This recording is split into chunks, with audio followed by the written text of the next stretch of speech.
Ses pas sont feutrés, les paroles murmurées, le protocole respecté.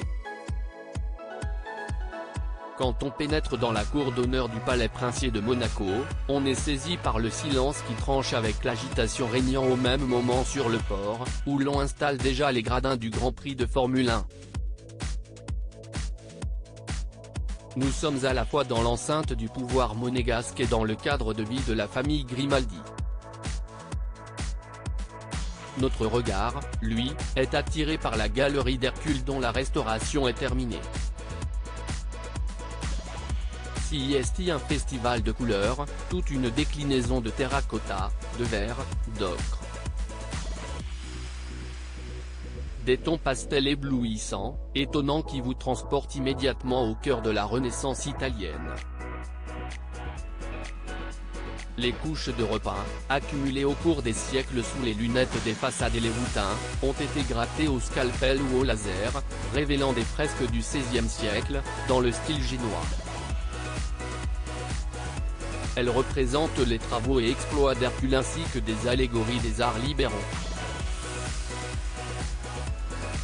En contrebas, dans la cour, deux silhouettes menues de jeunes femmes en tenue blanche frôlent les murs. Elles appartiennent à l'équipe de conservateurs, qui comprend une large majorité de femmes, qui travaillent sur cet immense chantier de conservation-restauration de l'ensemble des décors historiques du palais de Monaco, entièrement financé par le souverain et débuté en 2015 avec la découverte des fresques de la galerie d'Hercule. Aujourd'hui, elles sont une petite vingtaine à œuvrer, installées sur des échafaudages, pliés en deux, le nez collé au plafond. Elles s'activent avec patience pour restaurer les voûtes du plafond, et en oublient l'inconfort et leur contorsion. Chacun de leurs gestes est précis, minutieux. Elles ont conscience de participer à un des plus grands chantiers de restauration de peinture en Europe, en éprouvent de la fierté. Certaines avouent avoir pleuré en découvrant des fresques. On les sent unis, solidaires, portés par ce projet. Le prince Albert II de Monaco, lui, admire l'ouvrage de ces passionnés qu'il suit étape par étape. Le souverain vous donne d'ailleurs rendez-vous sur le chantier, et n'hésite pas à escalader un échafaudage pour contempler les fresques. Un moment suspendu. Gala, Monseigneur, les fresques du XVIe siècle de la salle du trône font l'objet d'une longue restauration. Les lieux restent fermés au public jusqu'au 2 avril. Que représente-t-il pour vous et votre famille? Prince Albert II de Monaco, j'ai hâte de voir la restauration achevée.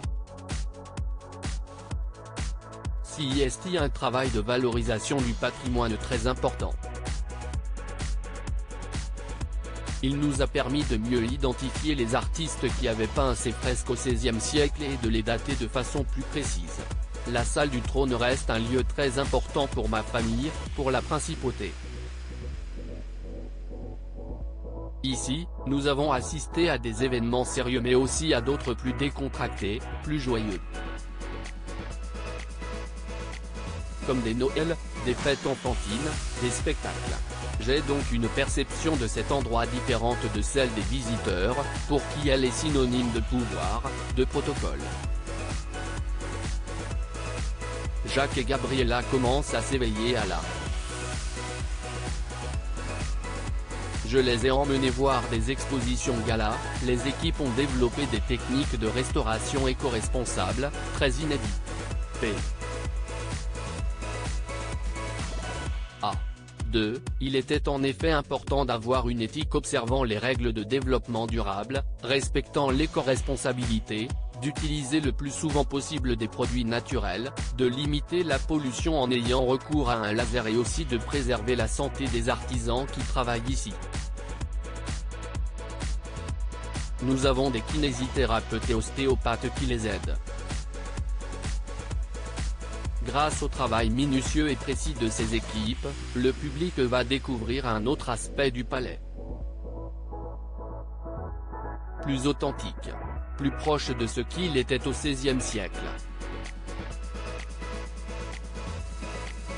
Gala, la salle du trône est évidemment associée dans les esprits à votre arrivée à la tête de la principauté en 2005, et à la cérémonie d'intronisation. Quel souvenir en gardez-vous? P. A. 2. C'était un moment solennel, important et émouvant. Mais après ce jour-là, je n'ai pas vu cette salle de façon différente. Elle reste, comme je vous l'ai dit, associée à des moments sérieux et privés. Gala, est-ce que votre fils, le prince héritier Jacques, comprend la signification de cette pièce? P. A. 2. Je lui raconte ce qu'elle représente. Avec sa sœur, ils se sont assis sur le trône sans trop réfléchir. C'était un jeu. Mais je pense que cela va venir petit à petit, qu'il va apprendre à son rythme. Gala, avez-vous commencé à le former? P. A. 2. Si est un long processus. Cela se fait dans le temps, par petites touches. Gala, ce chantier est aussi une histoire de transmission. Il rassemble le passé, le présent, l'avenir du palais. Avez-vous déjà amené vos jumeaux voir les fresques? P. A. 2. Ils sont un peu jeunes. Ils ont vu qu'il y avait des travaux et j'espère leur montrer bientôt les fresques avant que les échafaudages soient retirés. Jacques et Gabriella commencent à s'éveiller à l'art. Je les ai emmenés voir des expositions de sculptures. Évidemment, à leur âge, ils préfèrent les lieux où ils ont droit d'escalader les sculptures. Gala, votre épouse, la princesse Charlène de Monaco, suit-elle de près l'évolution de ce vaste projet? P. A. 2. Oui, elle s'y intéresse, même si elle n'est pas venue aussi souvent que moi sur le chantier. Elle a conscience des énormes travaux de restauration qui sont effectués ici. Un jour, alors qu'elle emmena quelques amis voir les différents appartements, elle s'est improvisée guide pour un groupe de visiteurs qui étaient là. C'était spontané. Elle a pris beaucoup de plaisir à faire ça. Gala, nous fêtons cette semaine les 30 ans du magazine Gala. Vous souvenez-vous de vos 30 ans? P. A. 2. J'ai la nostalgie de la trentaine. Enfin plus exactement de mes 40 ans. J'étais alors un petit peu plus libre que je ne le suis désormais. J'ai souvent des semaines très chargées où l'on ne peut guère s'échapper. Gala, et lorsque si est possible, que faites-vous? P. A. 2. Des promenades en pleine nature, ou bien je pars en mer.